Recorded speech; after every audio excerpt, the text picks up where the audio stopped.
Take a seat, we can start the lecture.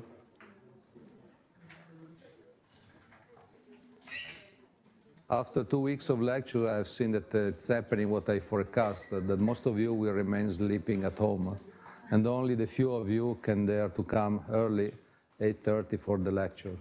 Then this weather is also pushing towards staying in the bed rather than being here. But anyway, let's start the lecture.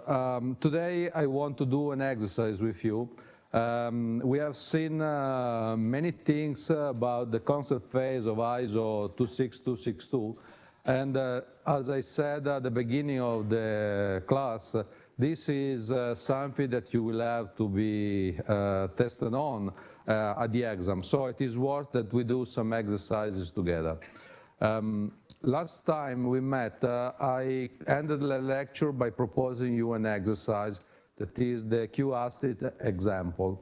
My plan for today is to analyze together this exercise to understand which is the functionality that we have to provide with this item. Then I want to let you try on your own to put at work the concept that we have seen together last Friday. So I will stop the recording. You will have time for discussing and for trying to put together the concept phase analysis for this item. Then, after this discussion, we will see the, the solution together, okay? It is important that you start practicing on these techniques right now, because this is something that takes time to be used to. It is something that you cannot just look the week before coming to the exam and hoping to be able to do what I will propose during the exam, okay? So it is best if you do exercises during the class. That's why today we have this kind of practical session. I will present the exercise, you will try to solve it on your own with discussion among us, and then we'll see together the recording. The discussion will not be recorded, only the solution will be recorded, okay? So, what's the purpose of the QA? The QA is a system that is deployed more and more often in new vehicles. For example, if you have the high-end version of Jeep Renegade, you have this kind of stuff. And this is something that is becoming quite popular on some special vehicles like heavy-duty vehicles that spend most of their time in queues. So to help the driver not to get distracted by the boring activity of driving in a queue, the queue assist keeps the vehicle able to move autonomously when the vehicle is inside the queue. This way, you don't have to accelerate and brake to keep the safety distance from the vehicle that is in front of you. This is done automatically by the vehicle for you. Clearly, this is something that becomes relevant when you spend a lot of hours in queues.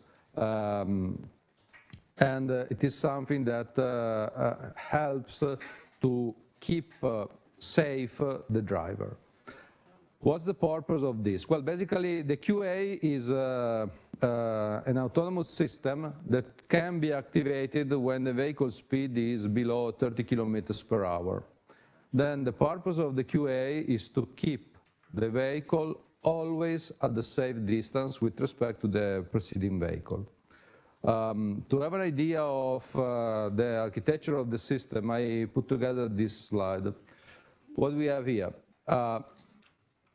In extreme synthesis, we have on the front of the car a radar. This is the short-range radar that is able to operate in the context of a queue. So the vehicle is moving slow, below 30 kilometers per hour, and the preceding vehicle is not that far.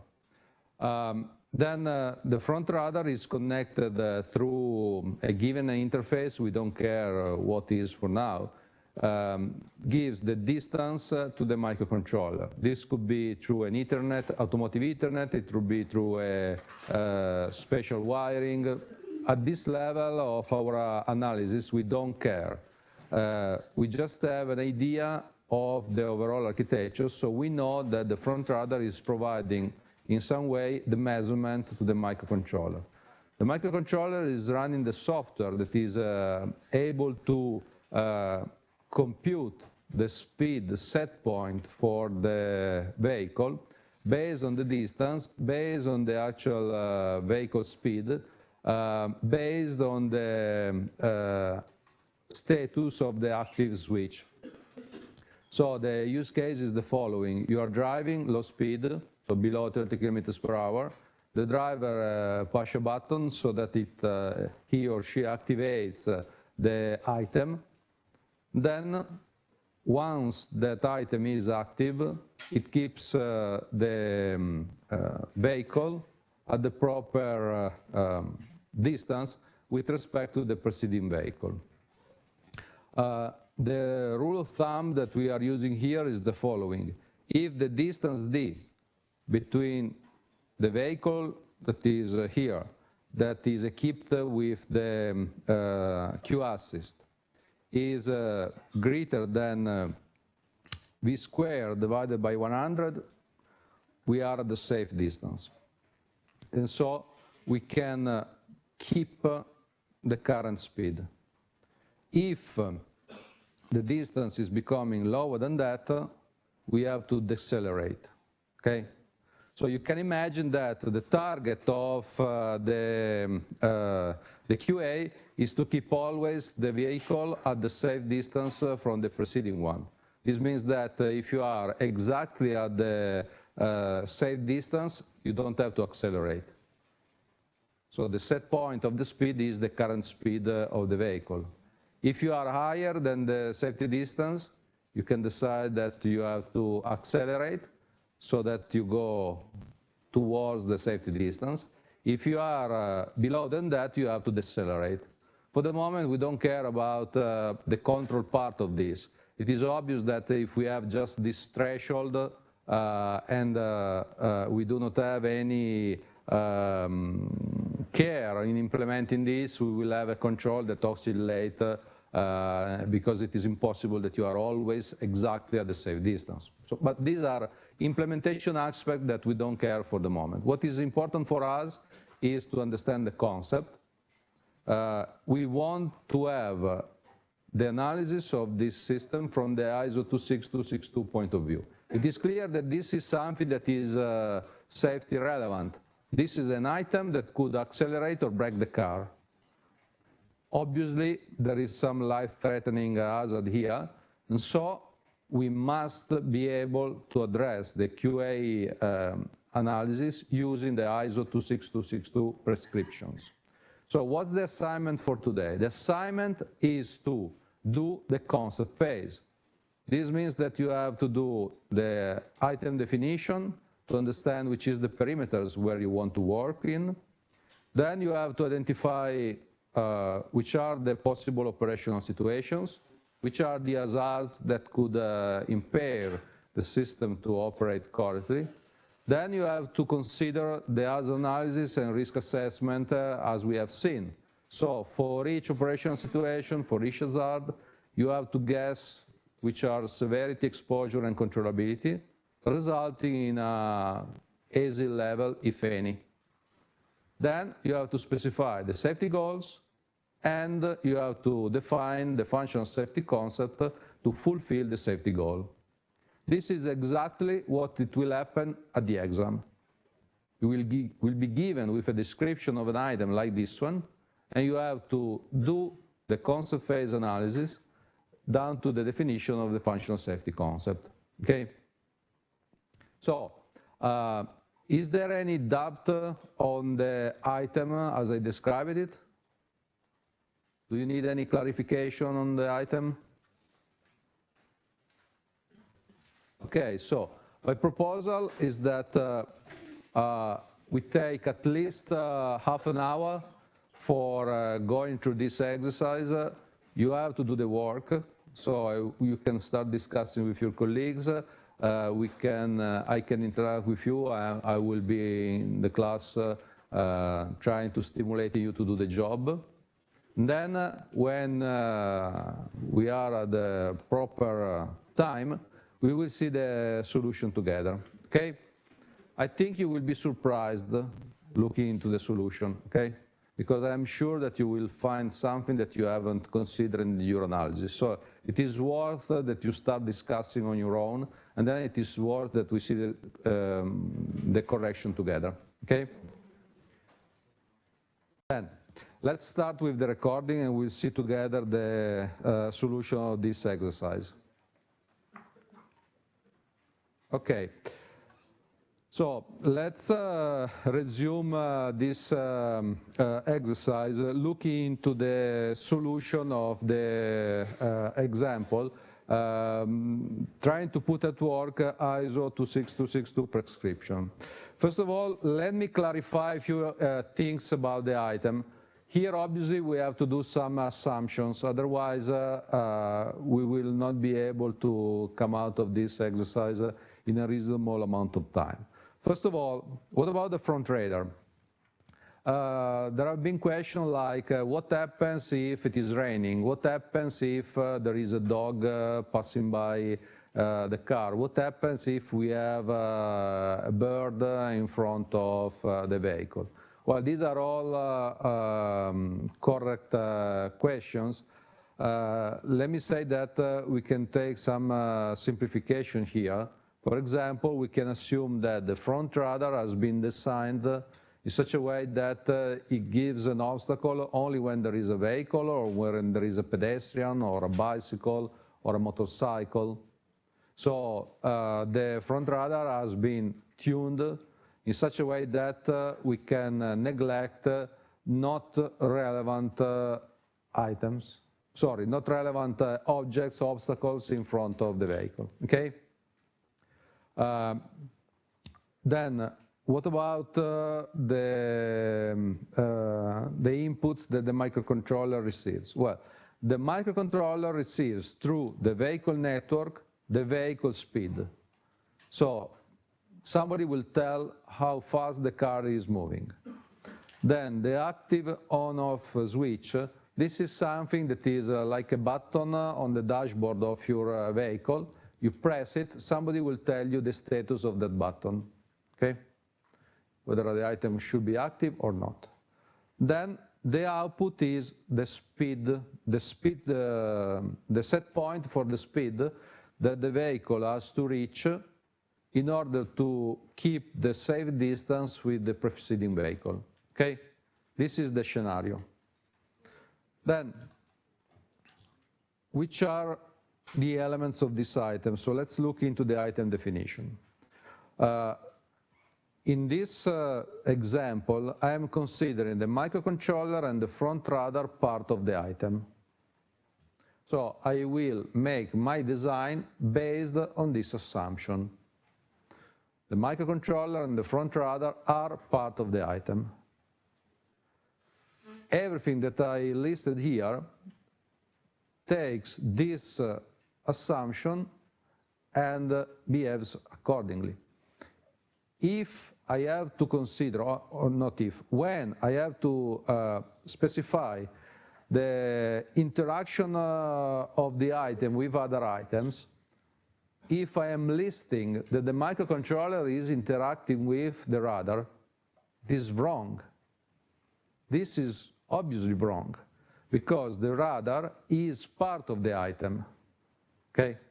When I have to list the interaction of the item with other item, I am looking at the perimeter that I draw, and I am looking at the crossing of that perimeter.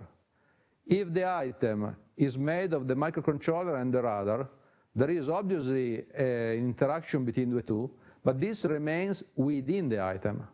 It doesn't cross the border, okay? So when I am looking into the interaction of the item with other items, I am looking to interactions that are happening between something that is inside the perimeter, part of the item, and something that is outside the perimeter, out of the item, okay? So the interaction that takes place here are the interaction of the item with the other item that is responsible for providing the vehicle speed, the status of the active button, and the set point for the speed.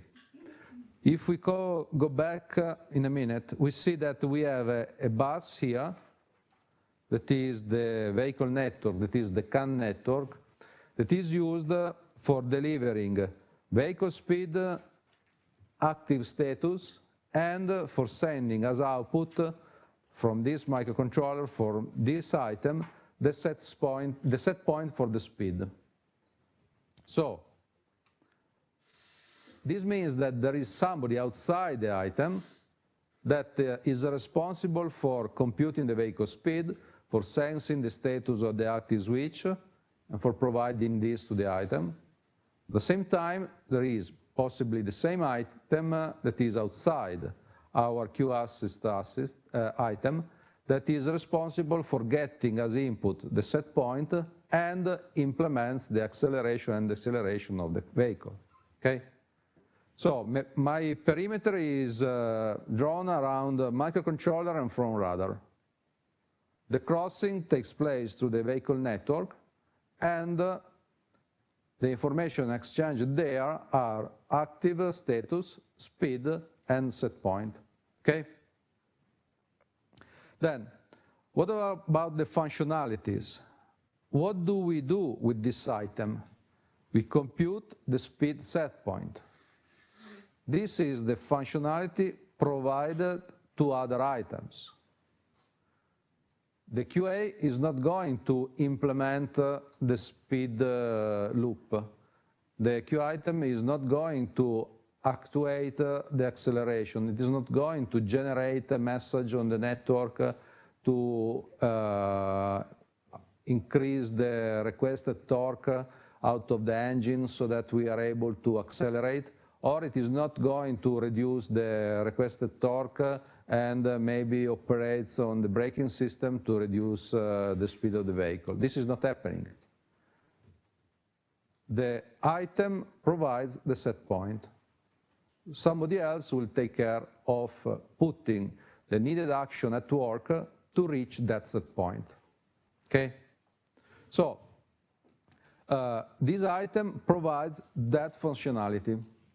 And what does it require from other items? Well, the item requires that somebody else, for example, the body computer, provides the current speed, the active status, and then possibly the capability of accelerating and decelerating.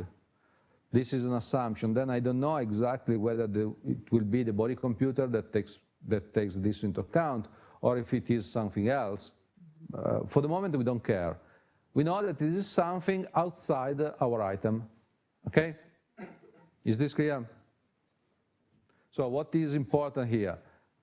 You have to remember that when elements of the item are connected, they must not be enumerated in the interactions part of the item definition. This is because everything that is inside the item is not relevant when looking at these interfaces, okay? Is this clear? Okay. Then let's look into the operational situation. Here is where the business becomes more tricky. These are the situations that I considered. Let me explain you why.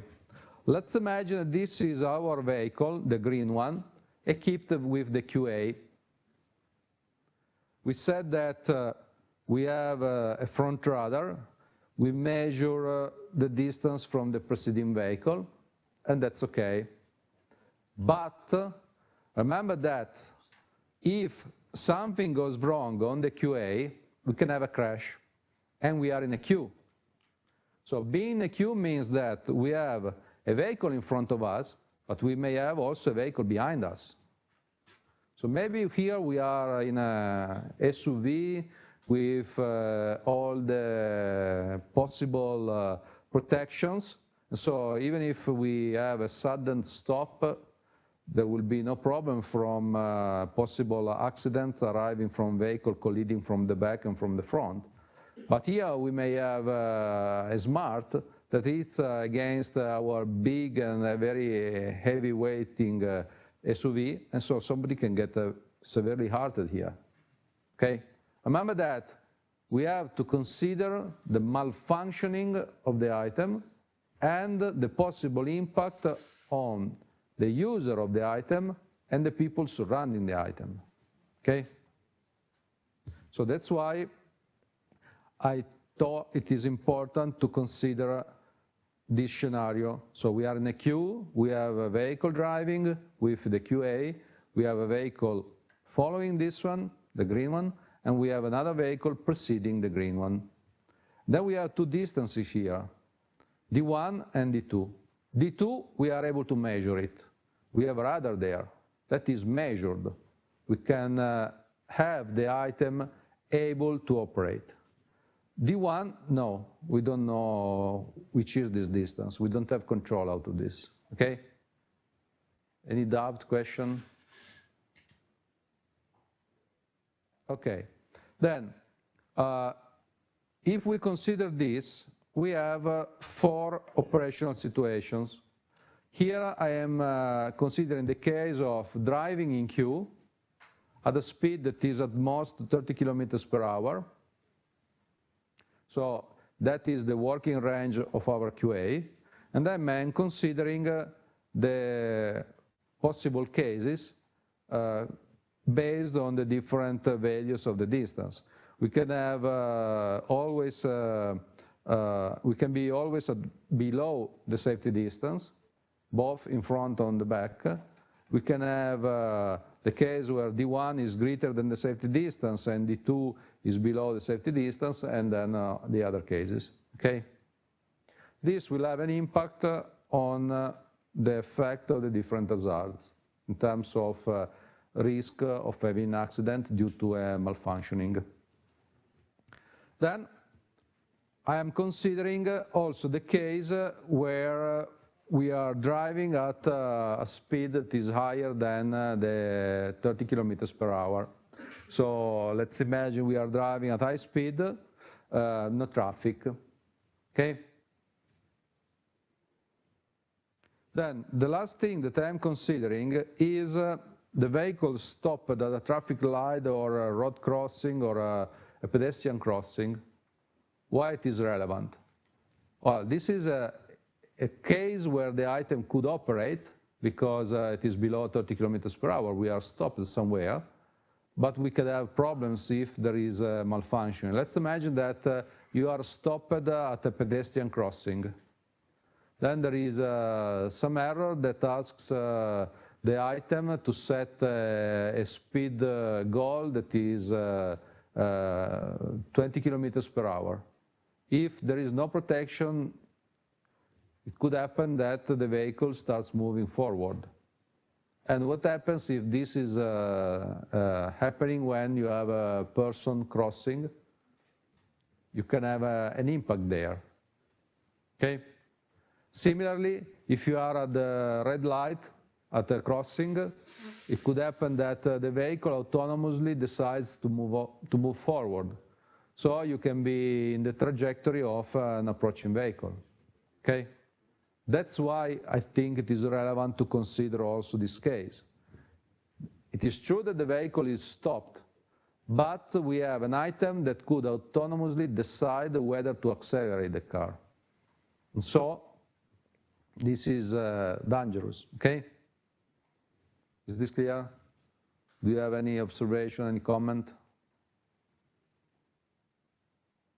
Okay, so this I think is one of the trickiest part of the exercise, figuring out which are the operational situations that applies for our item.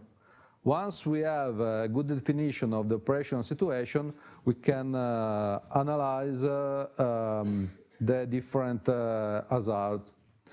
Well, here I think it is very similar to what we have already seen in the CTA example, the one that you already have in the slides.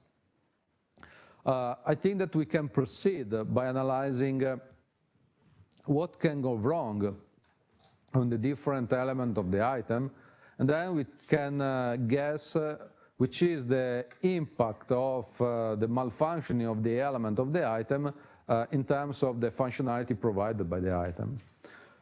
So the distance sensor, what could have here? Well, we could have no distance measurement, so the sensor is unresponsive. In this case, the item is not able to control the vehicle speed. So we can't tell whether there is an object in front of us because the item is not saying anything. So we have no reference, we have no clue to tell whether we are at the safe distance or not. This, I think, is different from what could happen if we have a misleading sensor. This means that the sensor is providing a distance that is wrong. So the sensor is sending us something, but it is wrong.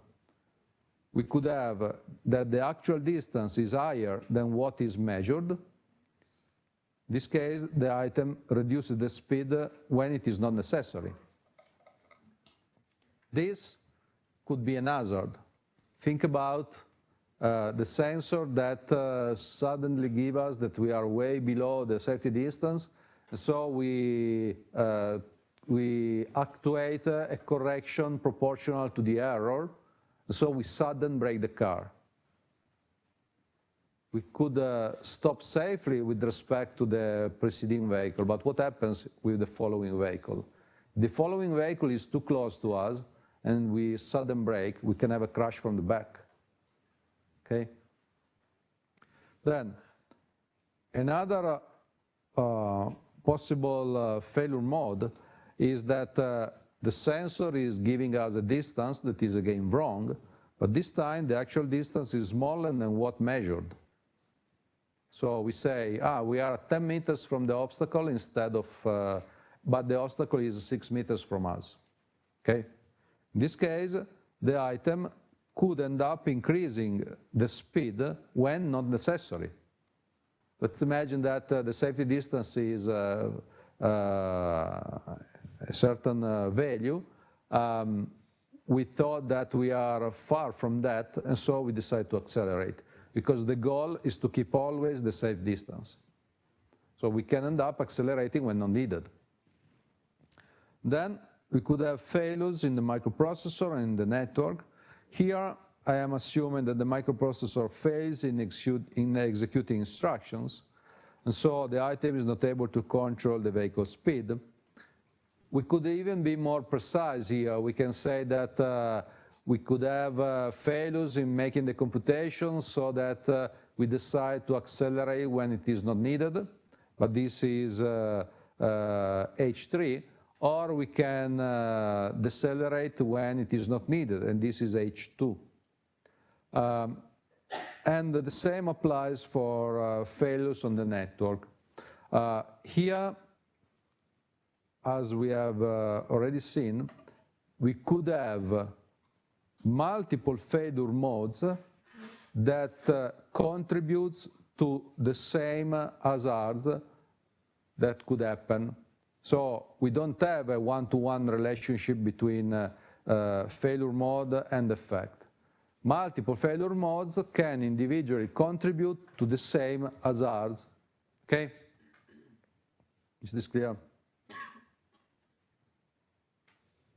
Then, we have to make the hazard analysis and risk assessment, bringing together the operational situations with the hazards that we considered. Here, we could have a table like this one. So, we have to analyze each row of this table. So, let's consider operational situation 1. we have to consider the three hazards.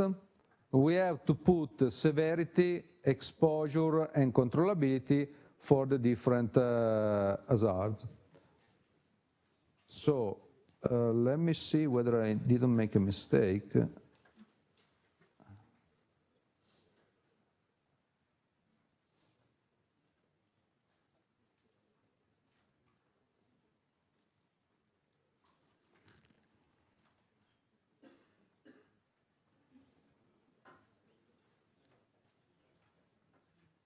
Okay.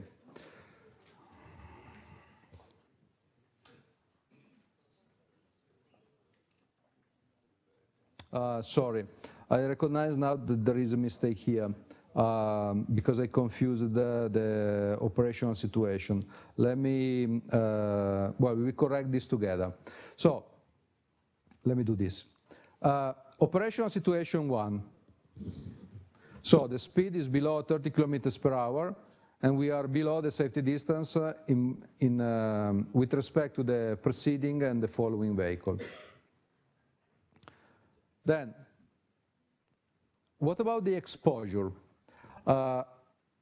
Here, we have to figure out. Sorry, we don't see it.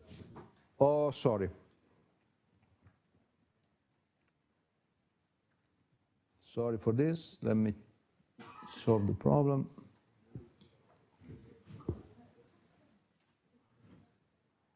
Okay.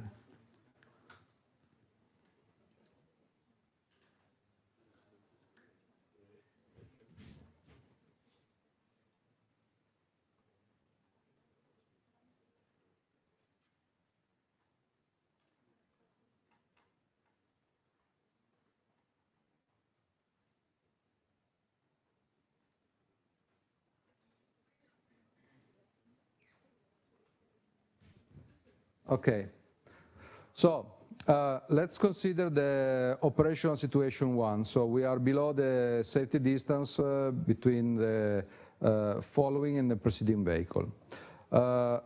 Hazard 1, we have the sensor that is not responsive. So here we have to consider the exposure. So the probability of being in an operational situation that can be hazardous, that can produce harm if the hazard happens. Here we can consider the frequency of occurrence of the driving operational situation to estimate the exposure. If you look on the web, you can find some statistics that tells you which is the chance of driving in queue if you are in a big city. Here I consider the cases of Torino, but for the other big cities in Italy, the price is the same. These estimates says that we spend about 20% of our time driving in queues. So, how this relates to exposure? Remember what we have seen last time. If we take into account the probability of occurrence of that driving situation, when we are above 10% of probability, it is E4, okay? So that's why I assigned E4 on the cases from 1 to 4 that envision the driving scenario in Q. Then, what about the other two driving scenarios, the other two operational situations? Driving at a speed greater than 30 kilometers per hour. It always happens. Only in the case that you move the car inside the parking lot of your apartment, you drive below 30 kilometers per hour. But every time you take the car, you drive for a good amount of the time at a speed that is higher than 30 kilometers per hour. Okay, so it is E4. If you are driving, you always cross a street. You always have an intersection, whether it is regulated by a traffic light, whether it is just regulated by the normal precedence rule. So I think that in all of these situations we have exposure equal to 4. Every time we drive, we are in these situations. Okay? Is this clear? Do you agree? Then, what about the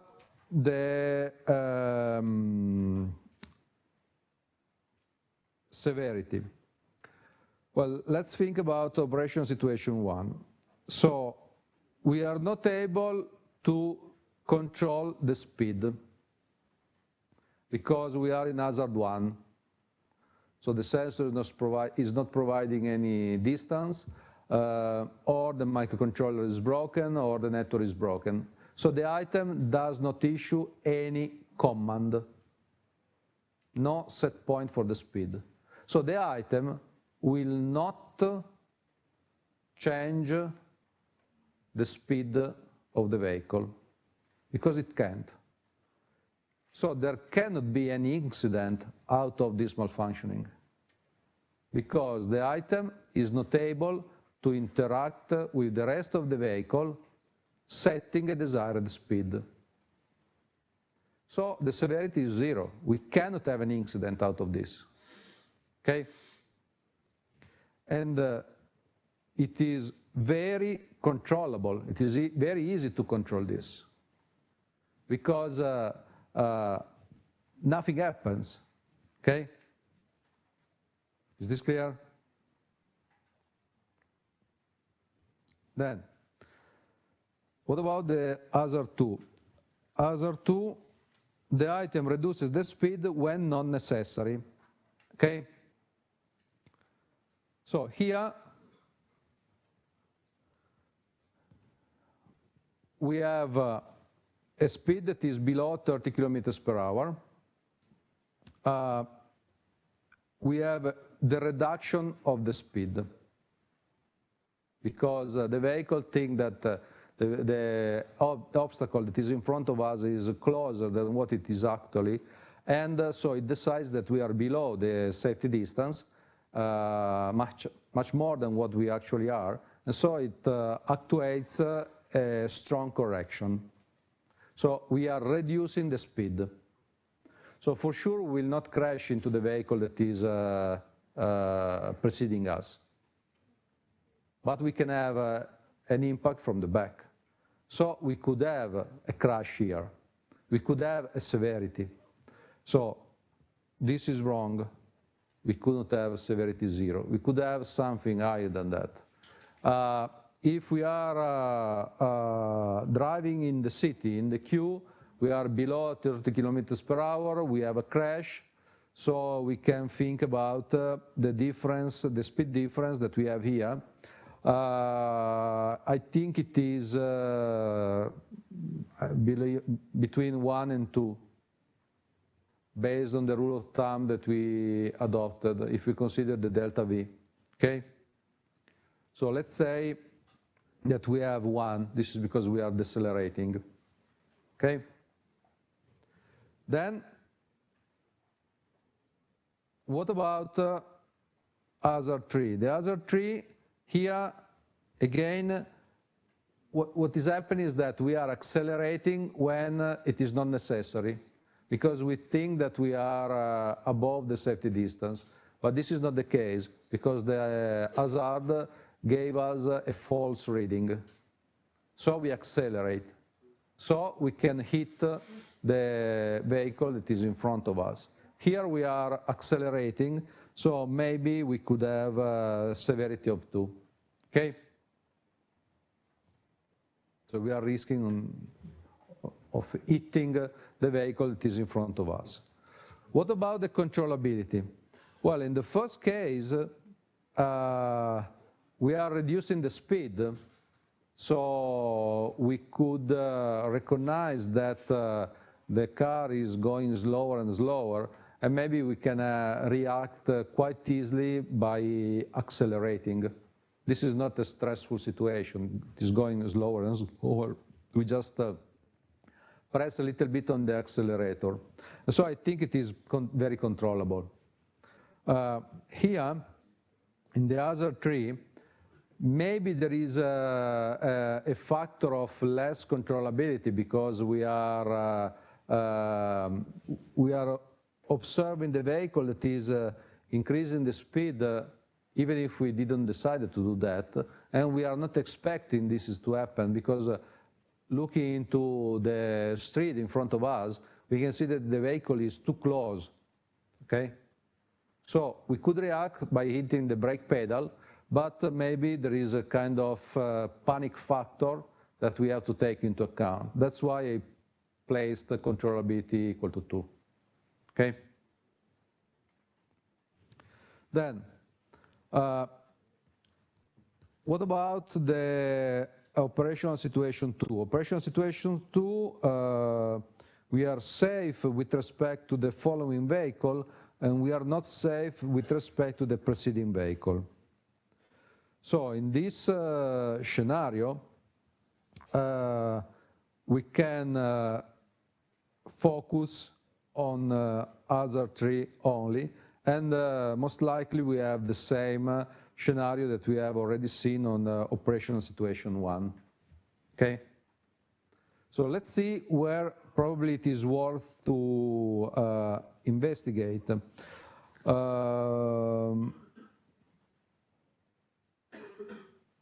Let's see where we have higher values of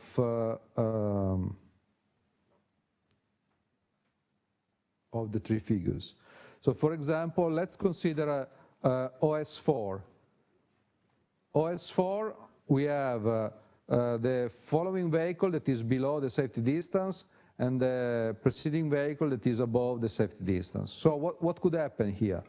It could happen that if the sensor tells me that I have to brake, when it is not the case, I could have a sudden brake, and so I can have a crash from the back.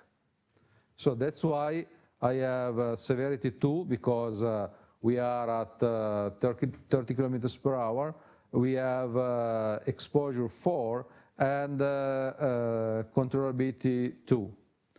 Basically, this is similar to what we have seen for the operational situation 2 and H3. The two are symmetric. Okay. OS5, as I assume that we are driving a high speed without traffic, doesn't give any particular critical situation because we never have the chance of having an incident. This is not the case for OS6. OS6 is, as we'll see, the most critical one, because we are stopped at a crossing, we could have a pedestrian on the crossing, and if H3 applies, we can accelerate. So we can crash the pedestrian. So that's why I think here we have the greatest exposure, the least controllability, and the greatest severity. Okay? Is this clear?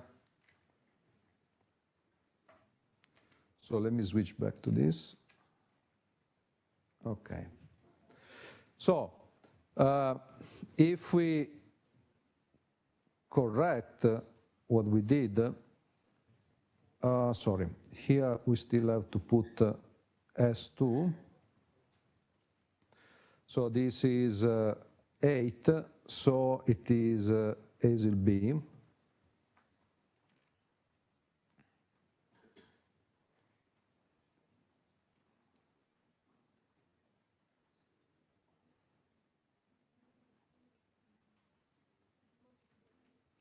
So remember what we have to do now.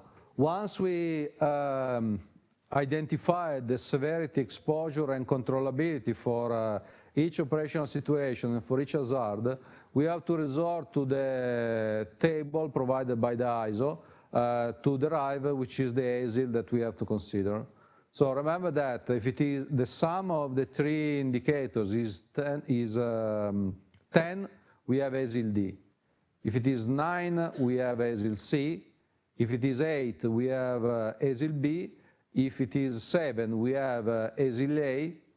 Whatever below, it is QM. Okay?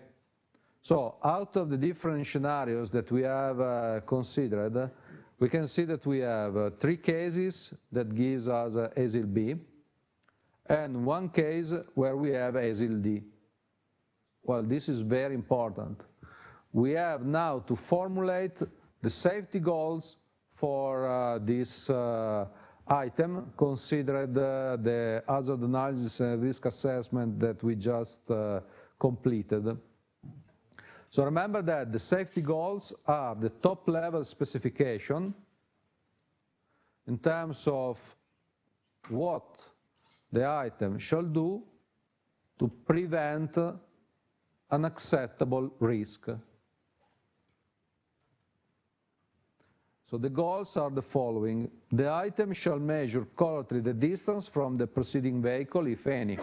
So if we have a vehicle or we have more general, an obstacle in front of us, we must be able to know that it is there, and we must be able to know exactly which is the distance.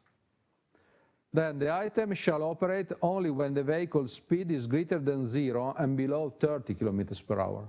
If we are stopped at a traffic light or at a crossing, the item shall not be able to accelerate. We need to have the driver that press the accelerator pedal to let the vehicle advance. When we are stopped, the item shall not be able to decide that it is worth to move forward. Okay, this is because we want to avoid the operational situation 6 when we have hazard 3. This must not happen. And then I think that we need to have another safety goal that says that in case the item is not able to operate correctly, it shall enter the safe state. The safe state is the state where the item is disabled and the driver is informed. So the item shall be able to recognize that something is not working correctly, and it shall be able to disable so that it cannot impair in any way the safety of people by acting not properly. But we need to have an information for the driver, well, there is something wrong here. Please go to the repair shop to repair the QA. Okay? As we see, here we haven't specified any particular functionality. So we are not telling how we want to achieve these goals. We just say what we want to achieve from the item to guarantee safety. Okay? This is the purpose of the safety goal. Then as implementation of the safety goal, we have the functional safety concept. So here we are saying how we want to achieve those goals. So here we could say that for fulfilling the first goal, so the item shall be able to measure correctly the distance from the preceding vehicle, if any, most likely we need redundant radars. So we need to place at least 2 radars in front of the vehicle so that we are able to sense from 2 independent sources, which is the distance from the obstacle that is in front of us, if any. And then if there is misagreement between the 2 readings of the radars, we can tell that something is wrong. We can even put 3 of them so that we have the capability of always providing a reading. Because if we assume that only 1 is faulty, we have 2 correct readings out of 3, so we are always able to provide the correct reading of the distance. You may be tempted here to say, oh, let's say we put a radar and then we put a camera, so that we have 2 different sensors that are doing the same job through different techniques, and then based on the data fusion, we can tell which is the actual distance of the preceding vehicle. Well, this can be acceptable if you are working in a very expensive system, so that cost is not an issue. So you can afford to have diversity in the sensors.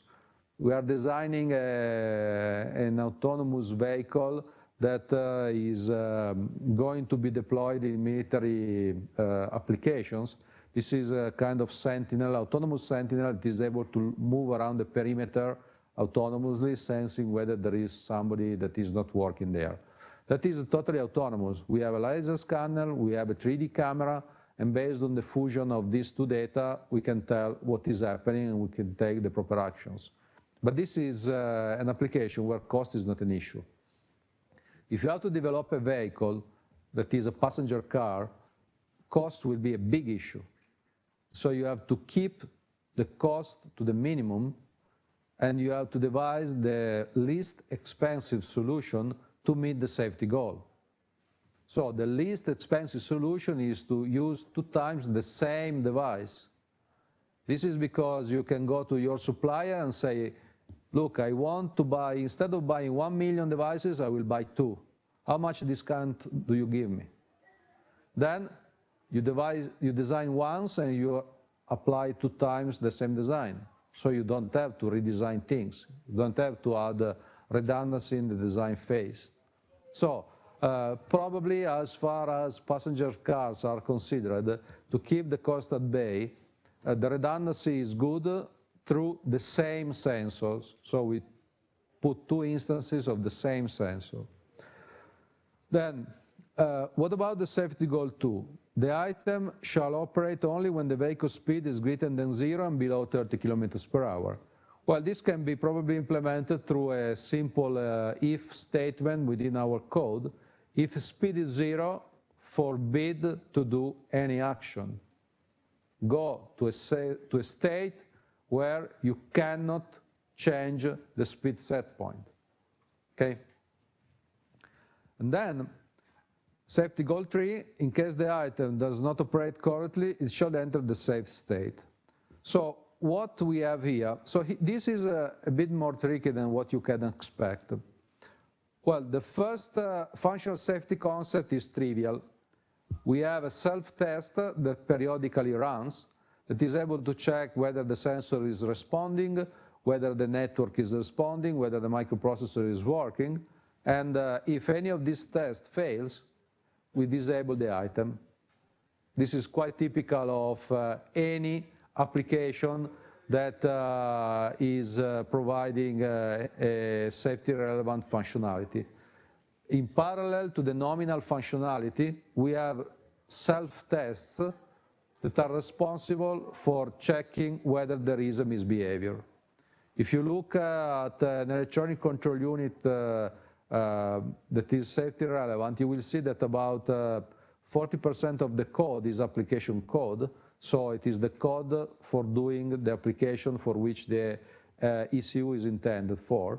The remaining 60% is diagnostic. So it is there just to check whether there is something wrong. Okay? But then I think that we could have here another functional safety concept that requires to modify the specification of our system. What happens if, while the QA is active, the driver decides to brake, so the driver pushes on the brake pedal, or the driver decides to accelerate? This means that the car is not doing what the driver perceives as the correct action. So we are driving, the QA decides to accelerate, and we press the brake pedal. This is because we are still in the loop. We are still controlling the steering wheel. We are still looking to what is happening in front of us. We just don't operate the pedals of the vehicle because the QA is doing this for us autonomously. But if we are there and we recognize that something is not going correctly, we could introduce corrections. So we see, for example, that the QA decides to accelerate, but the preceding vehicle is too close to us. We brake the pedal. We hit the brake pedal. What if we see that the car is slowing down without reason? We hit the accelerator pedal. These are all actions that are performed by the driver that signals that something is not working properly on the item. So if this is the case, we should disable the item. If the item is not providing actions that are consistent with the driver intention, let's disable the item for safety issues. So we could have a fourth functional safety concept that says brake and accelerator pedal input shall be provided to the item. In case the driver hits the brake or accelerator pedal, the item shall disable itself. Have you ever used a vehicle with the cruise control? Well, if you drive a vehicle with the cruise control, you can be on the highway, you select the desired speed, then you remove your foot from the accelerator pedal. The item works autonomously. The car keeps the set speed autonomously, no matter what is happening on the highway. But if you hit the brake pedal or the accelerator pedal, the item stops working immediately. And this is the same case. If the driver is taking action to correct what the QA is willing to do, the driver wins. We do not want the automation to override the decision of the driver, because here we are still assuming that the driver is able to recognize complex scenarios that could arise from a faulty QA or could be too complex for the QA to interpret correctly, and so the driver shall be able to override the decision of the QA. That's why the fourth FSC is needed. Okay? Any doubt, question? Okay, so let me say that we close here. It is 10 to 10, so we can end up here the lecture. We meet again on Friday. On Friday, we go ahead with the content of the ISO26262. I think this will take the first 1 hour and a half. And then we will start a new exercise because, as you have seen, the concept seems trivial, but putting them at work is much more complex than what it actually is. It may appear. So it's best if we do other exercises together.